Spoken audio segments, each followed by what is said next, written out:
Vote যখনই হোক নির্বাচন কমিশনের প্রস্তুতির ঘাটতি থাকবে না।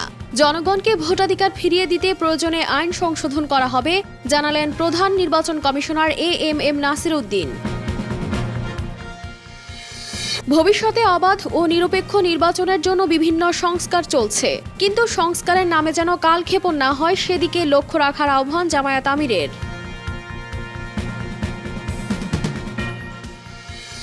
শান্তির জন্য নোবেল দেওয়া হলেও নিজের দেশেই শান্তি শৃঙ্খলা বজায় রাখতে ব্যর্থ ডক্টর ইউনূসকে নিয়ে আপত্তিকর মন্তব্য পশ্চিমবঙ্গের বিধানসভার স্পিকার বিমান বন্দ্যোপাধ্যায়ের।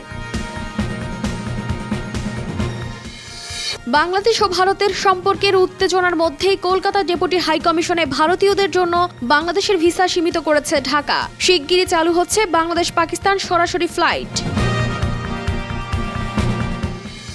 বাংলাদেশ নিয়ে ভারতের মিথ্যাচারের প্রতিবাদে বাইতুল মোকাররমের সামনে বিক্ষোভ, মন গড়া মিথ্যা বলা বন্ধ না করলে কঠিন জবাবের হুঁশিয়ারি।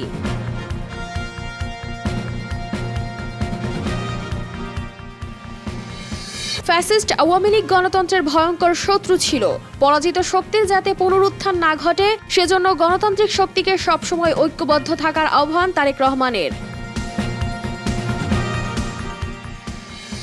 যারা বাংলাদেশে আগ্রাসন চালাতে চায় তাদের সঙ্গে কোনো ব্যবসা বাণিজ্য হতে পারে না। সাম্প্রদায়িকতার ধোঁয়া তুলে উপমহাদেশে আধিপত্য সৃষ্টি করতে চায় ভারত, মন্তব্য রুহুল কবির রিজভীর। শেখ হাসিনা অবৈধভাবে ভারতে অবস্থান করে ষড়যন্ত্র করছে। বাংলাদেশে অশান্তি ও বিভেদ সৃষ্টি করাই এখন তার লক্ষ্য বলে অভিযোগ বিএনপির স্থায়ী কমিটির সদস্য ডক্টর খন্দকার মোশাররফ হোসেনের।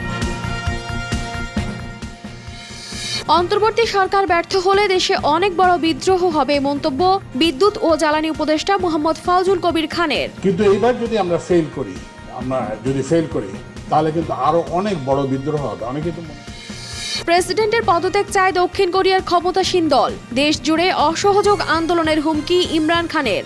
आपने घरों में चुप करके नहीं बैठ जद्दोजहद कर रहा हूँ, ये अपनी जात के लिए नहीं कर रहा, ये अपनी कौम के लिए कर रहा हूँ, आपके लिए कर रहा हूँ।